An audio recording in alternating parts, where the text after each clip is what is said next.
estudios del doctor Henry. Doctor Calle, muchas gracias por la presentación. Muchas estábamos pues, muy atentos con cosas muy interesantes y sobre todo muy útiles para nosotros. Creo que se quedaron muchas cosas también por decir. Entonces abro el micrófono al auditorio si hay preguntas, comentarios.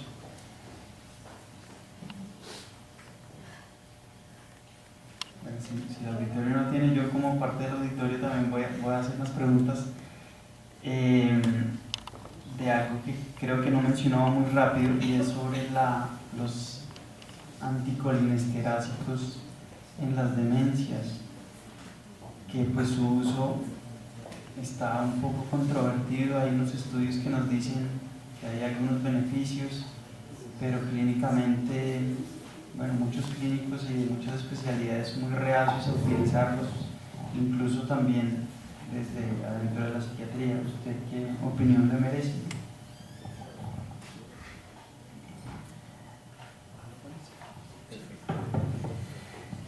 Si no hay un estudio, digámoslo así, que sea formalmente definitivo en la utilización de estos medicamentos, uno los utiliza realmente la reducción de la pendiente en el beneficio con una mayor protección de la funcionalidad del paciente es ligera. O sea, la pendiente natural, digámoslo así, de la demencia es así, y con los anticolinérgicos sube un poquito. Uno puede que lo vea en la práctica clínica. Cuando uno le quita el medicamento a la familia, hay un porcentaje grande que dice que el paciente empeoró. Lo mismo ocurre con la memantina, que trabaja a nivel del NMDA. Entonces, la tendencia sí es a utilizar cualquiera de ellos, no hay uno superior al otro. La rivastigmina se utiliza más en el paciente con Parkinson, y todo depende también de la demencia. Hay demencias, ¿sí? Por ejemplo las frontotemporales, que probablemente no respondan también como la enfermedad de Alzheimer. Lo que uno ve en la práctica clínica es no solamente con los anticolinesteráticos, sino con la memantina. Es que yo creo que la memantina tiene una acción sobre el humor, sobre el afecto, y muchas familias le expresan a uno que el paciente mejoró en la funcionabilidad. O sea, el paciente contacta mejor con el ambiente, el paciente incluso puede dormir mejor y la agresión disminuye. Eso con respecto a la memantina. Tengo mucho cuidado con los anticolinérgicos en pacientes cardíacos. Creo que hay varios pacientes, yo creo que no hay estudios grandes. Sí se reportan alteraciones en el ritmo cardíaco, pero yo creo que no le han hecho el énfasis, y en la práctica mía, ya casi con 60.000 pacientes que dispongo en la consulta, he tenido problemas. O sea que yo lo utilizo con mucho cuidado, y cuando tienen marcapaso estoy un poquito más seguro de lo que hago.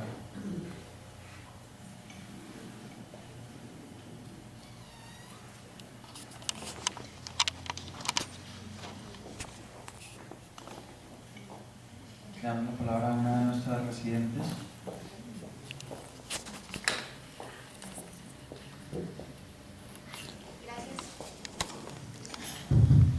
Gracias, buenas tardes. Doctor, yo soy residente de esta casa y en estos momentos me encuentro rotando en el servicio de neurología del militar. Esta charla me pareció supremamente interesante porque la población que se acerca a esta consulta es adulto mayor, y uno de los estigmas que se tiene en el uso de la ropigotina es por sus efectos secundarios. Quería saber usted qué posición tiene frente a este medicamento y qué medidas se pueden utilizar pues, para implementar su uso. Gracias. Para muchos, de pronto, no sé si conocen la molécula, es una molécula que utilizamos, sí creo entender que la que utilizamos en Parkinson, la ropigotina. ¿Sí? No estás hablando de la rivastigmina, no, de la ropigotina. No hay estudios concluyentes. Vuelvo y hablo de la conferencia que dimos, hay laboratorios, hay médicos que de pronto no sé por qué razón tratan de mostrar la eficacia de una molécula donde es muy poco probable que otros estudios la respalden. Entonces se habla de neuroprotección, tanto de la ropigotina como de otras sustancias, el pramipexol y otras que utilizamos. Realmente no hay ninguna de ellas que muestre neuroprotección, sino eso sería disparado. Lo que pasa es que hay unos laboratorios que jalan más, digamos así, que otro, y uno se tiene que cuidar, como dice Mark Tawil, de las estadísticas. En la práctica es bien tolerado, es un parche, uno lo va aumentando poco a poco, mejora la calidad del paciente parkinsoniano, pero para mí, en mi práctica clínica hay un medicamento que yo quiero mucho y que yo creo que los psiquiatras lamentablemente no lo utilizan mucho y el doctor Stahl lo está empezando a utilizar inclusive con el tamizaje genético, que es el pramipexol. El pramipexol, Shapiro y un compañero mío de Francia, Olivier, han ya puesto en evidencia que es un medicamento antidepresivo. Stahl está midiendo cuando un paciente tiene dificultades con la dopamina y les pone pramipexol y mejoran de la depresión. Entonces tiene una ventaja muy grande en comparación a la rotibotina, que creo que el efecto es mucho mejor sobre el estado de ánimo del paciente.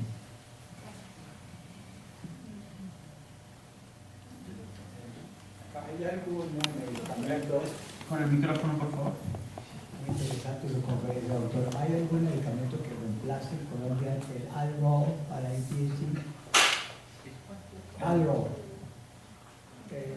¿No repite, por favor? Adderall. El Adderall, sí. Ajá, el Adderall, sí. Nosotros, hay muchos medicamentos en este momento para el trastorno por déficit de atención con hiperactividad. El Adderall es uno de los medicamentos que se utiliza para ellos. Nosotros en nuestro medio utilizamos la tomoxetina, la ritalina, que es la vieja pues, de batalla. Ahora salió pues, la ritalina de la reacción, o desde hace varios años la tenemos en Colombia. Y no solamente existen esos medicamentos para déficit de atención, sino muchos otros. La ritalina en particular, ya que toma la pregunta, la estamos utilizando en pacientes viejitos con trastornos de la marcha. Utilizamos la ritalina y nos mejora la marcha. O la utilizamos también para cuando la persona está somnolienta, está con decaimiento de la vigilia, con baja vigilia, utilizamos la ritalina. El Adderall es muy buena molécula, ojalá introducirla, pero no la hay acá en Colombia.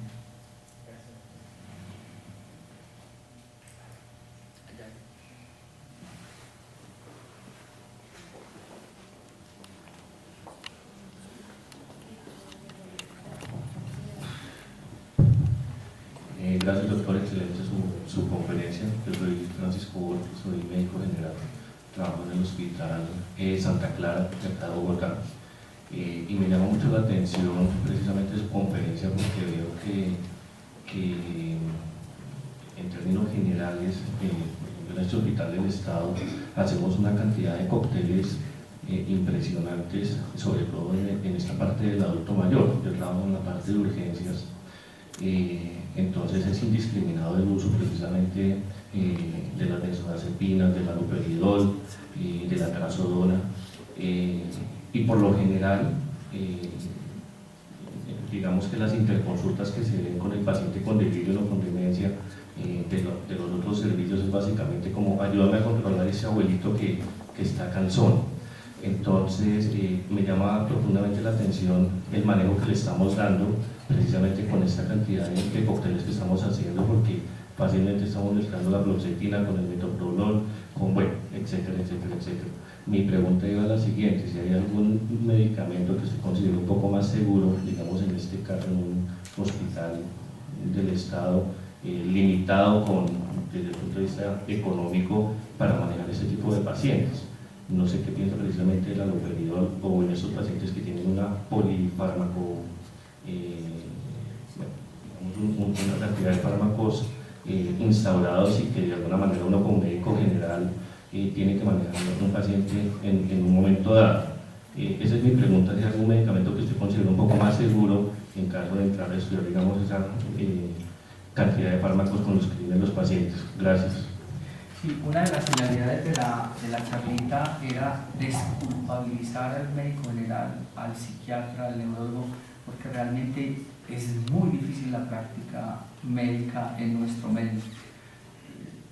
En este momento resulta pues que ciertos personajes son mejor vistos que los médicos. Los los médicos nos están tirando enormemente, pero como yo les traté de demostrar, la cosa no es fácil, porque está unos medicamentos que están alterados, un medio que presiona para que uno trabaje en 15 a 20 minutos, ¿sí? Una complejidad del conocimiento inmenso desde los estudios que vienen falseados en estadísticas. Entonces, lo que tú dices es cierto, pero brego con la conferencia a aportar mis elementos en la medida en que les pueda ayudar a ustedes, pero también a desculpabilizar sin caer en la caguatería. Es importante y lamentablemente que los laboratorios suministren estudios al gremio médico, y eso es con lo que están acabando ahora online. Por ejemplo, en el Congreso de Neuropsicofarmacología de hace 8 días, Jaime Bengoechea me decía que el aporte de los laboratorios fue mínimo, o sea, casi ya no hay laboratorios que estén aportando. O sea, ¿hacia dónde vamos? Si esto es bien difícil, ¿hacia dónde vamos? Ese es un paréntesis que te quería hacer con respecto a cierta, digamos así, culpa que tienen los médicos generales en el servicio de urgencias. Lo otro es que hay una molécula que, el haloperidol, es una molécula que no me gusta, da mucha hipotensión postural, da sintomatología extrapiramidal, la utilizan mucho en cuidados intensivos, la utilizan mal, es una molécula que hay que tener cuidado con corazón, con el sistema cardiovascular, o sea que yo tengo mi cuidado con esa molécula. Hay una molécula de la cual yo no hablé, que me estoy, digamos así, enamorando, y es la buspirona. La buspirona es un medicamento muy barato, no tiene el mismo poder que una benzodiazepina, pero es una molécula que me está ayudando a manejar cierta sintomatología en los pacientes de edad. Es muy barata, funciona, el problema es que actúa al mes o al mes y medio, y hay que darla generalmente 2 o 3 veces al día. Pero quien creyera, es una molécula buena, lamentablemente se abandonó hace tiempo, pero yo la estoy retomando incluso para desintoxicar pacientes con benzodiazepina, de los cuales hace poco estuvimos en una conferencia de un psiquiatra y él decía que nunca quitaba una benzodiazepina a un paciente, que era imposible. Yo creo que sí se puede quitar, pasando una benzodiazepina de acción ultracorta a una acción más larga, y luego ir mirando poco a poco cómo la podemos ir reemplazando. Pero eso toma mucho tiempo, es muy difícil, tiene uno muchos fracasos, muchas decepciones, pero la tendencia es a eso, porque la benzodiazepina nos está produciendo fracturas, caídas, favoreciendo el Alzheimer. Entonces, creo que el doctor... Doctor Calle, muchísimas gracias. Yo soy Iván Jiménez, soy el director del instituto y me encanta conocerlo. Gracias por la invitación. Muchas gracias por atender nuestra invitación, espero que haya tenido un buen viaje. No iba a preguntar nada porque la verdad no tengo nada que preguntar, me quedó clarísimo su conferencia. Tengo 1.000.000 de preguntas, pero me tendría que ir con usted a estudiar detalladamente las cosas, pero sí creo que usted ha tocado una cosa que me parece muy importante. Yo creo que gran parte del riesgo que corre la medicina en este país está puesto en eso que usted acaba de mencionar, de que la educación médica la han hecho la industria farmacéutica. Este es un espacio realmente bastante independiente en ese sentido, aunque usted vea toda la industria allá, nadie pone el conferencista. Y esa es una ventaja que tenemos con usted en este espacio, porque usted no es patrocinado por nadie, sino usted es un profesor y la academia debería mantenerse alejada de cualquier componenda con la industria, pero llevamos muchos años que la industria es la que hace la educación continuada, y la regulación va a traer eso, ¿no? Una presión como la que usted mencionaba del profesor Bengoechea, que ha hecho su congreso, y que cuando apenas la industria tiene un problema, entonces comienza a darle menos respaldo a la educación médica y hacer exigencias que desde todo punto de vista son condenables desde el gremio médico.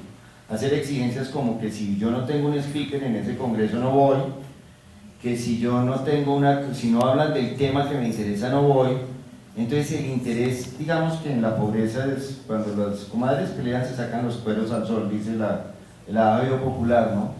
Entonces ahora está comenzando a salir el cobre de ese oro que tuvimos durante años, entonces ya las negociaciones no son tan fáciles, y además vienen las exigencias de ese tipo que rondan por lo poco éticas, como que si usted no pone el conferencista que yo quiero, y que diga lo que yo quiero además, ¿no? Entonces no es educación médica, sino confusión médica, manipulación médica, en palabras de Churchill, manipulación médica continuada, a mí me preocupa como usted eso, y yo quería hacer, le barra a lo que usted dice porque quiero hacer eco de sus palabras y llevar este discurso a todos los niveles que sean necesarios. Hay un riesgo, y es que nosotros nos hayamos acostumbrado en este país y en todos los países, ¿no? Los Estados Unidos de Norteamérica llevan una historia en eso, tratando de desindustrializar la medicina, ¿no?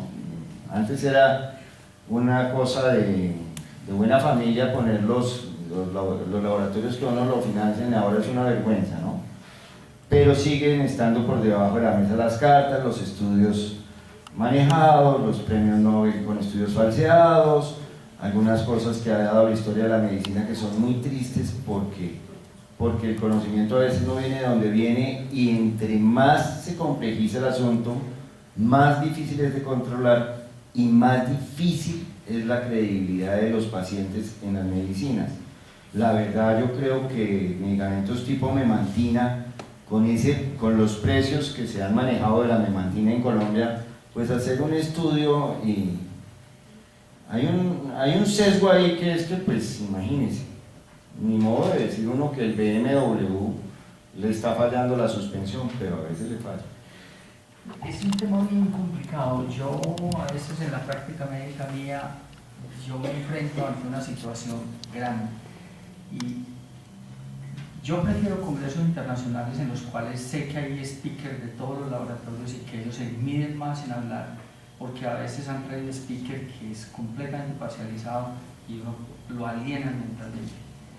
Pero también hay que recordar que cuando uno maneja sustancias baratas, ¿sí?, genéricos, también uno tiene mucho miedo, que hay mucho médico que lo encasilla, o que encasilla a los médicos que formulan medicamento original porque es un vendido a tal casa. Pero uno también piensa cuando formula si ese medicamento que está formulando está haciéndole daño al paciente. Entonces es una cosa entre las partes. Si yo tuviera un buen respaldo de un laboratorio genérico que me demostrara que ahí no hay plomo, que la sustancia está correcta, pero es que no lo tengo. Entonces a veces está uno, entonces juzgar, por ejemplo, que este que formuló el original, que este que formula el genérico, que no tuvo piedad, digámoslo así, con el paciente, sabiendo que en el fondo uno ve que el paciente pudo suicidarse porque de pronto empezó una molécula genérica que no tenía el margen de eficacia o de efectividad. Es bien complicado a veces. Y sí, los laboratorios tienen que cambiar, porque es que salen como con el saco o con la plata atrás, ahí se van a ir, digámoslo así, ya cogieron como los ladrones que sacan, qué pena hablar a veces de ciertos laboratorios así, y no quieren ya dar ninguna formación a un país que tanto beneficio le dio. Me parece eso injusto. Sobre todo laboratorios de mucha trascendencia, de mucha trayectoria, laboratorios que no solamente trabajan a nivel de medicina humana, sino que tienen grandes cantidades de productos con animales. ¿Sí? Por ejemplo, el caso de Novartis, que vende cantidades de productos para los animales, y no, cuando uno le pregunta a los veterinarios si los forman, cuando uno pregunta a los patrocinios de Novartis, ¿sí?, hablando en nombre propio de una empresa, es nulo. Entonces a uno le parece injusto, ¿sí?, de cómo nos lleva buena cantidad de médicos a un congreso neutral, ¿sí?, donde le brinde simplemente el conocimiento por el conocimiento. Sí, solo una palabra final para no ocupar mucho espacio, porque esto nos daría mucho tiempo. Claro. Mire, yo sí creo que el gremio médico debe aplaudir lo que es bueno para los pacientes, independientemente del tema, que estoy absolutamente, todo el mundo está de acuerdo con ustedes, es decir, nosotros sí queremos medicamentos de calidad, pero la regulación de precios es una cosa que beneficia a los pacientes, es una cosa que devela un negocio oscuro durante muchos años en el país, y las presiones de allá de que ahora entonces no les vamos a dar nada, yo creo que no debemos atenderlas.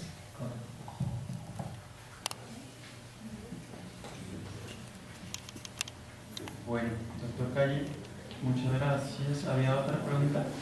Ya el tiempo es corto. Muchas gracias a todos por su asistencia, doctor Calle.